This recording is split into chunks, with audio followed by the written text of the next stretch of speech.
En el anterior video les platicamos sobre la experiencia paranormal que vivió el taxista Martín Cruz, oriundo de Mérida, Yucatán, México. Hoy daremos a conocer lo que le ocurrió a su padre, quien por más de 3 décadas tuvo el mismo oficio. Su progenitor se llama Eladio Acosta y es considerado de la vieja guardia, ya que estuvo trabajando más de 3 décadas como taxista. Hace aproximadamente 10 años se retiró por cuestiones de salud y por su edad.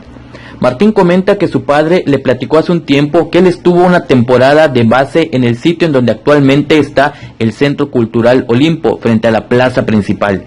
Estamos hablando de los años 80, cuando no se había construido el actual Olimpo y toda esa parte era una explanada. En ese entonces a su papá le tocaba quedarse en el horario nocturno.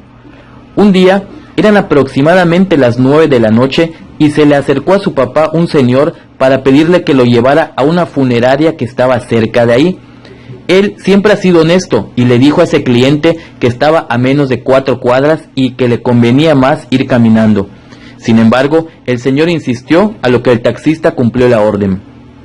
Enfilaron hacia la funeraria y él, como es muy platicador, le preguntó que si iba por la muerte de algún pariente, pero el señor no contestó, se quedó callado. Casi de inmediato el taxista entendió que quizás fue imprudente en hacer ese comentario y se siguió con su trayecto. Al cabo de unos 10 minutos, cuando mucho, llegaron al sitio y en lo que se estacionaba le dijo cuánto sería, pero no escuchó respuesta. En eso ve por el retrovisor y no ve a nadie. Voltea a ver y tampoco.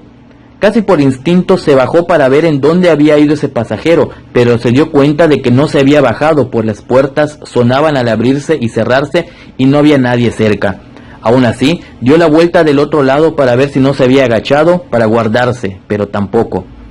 En eso se da cuenta que en efecto había un velorio en ese momento y más por lo extraño del suceso que por el dinero que no le había pagado el pasajero, decide cruzar y preguntar quién había muerto.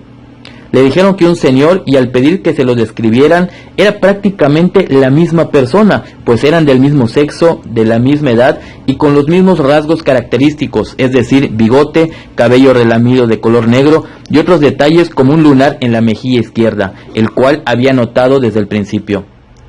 Martín me dijo que su papá siempre ha sido muy fisgón, pero de los fisgones amables, porque él, en su lugar, nunca se hubiera atrevido a cruzar la calle y preguntar en la funeraria, pero él me dice que lo hizo porque en ese momento sintió como una fuerza invisible que lo impulsó a hacerlo. Recuerda que solo se persignó en ese momento y aunque antes era escéptico de estos temas, él, como conclusión, está seguro que subió a su taxi al difunto que estaban velando en esa funeraria.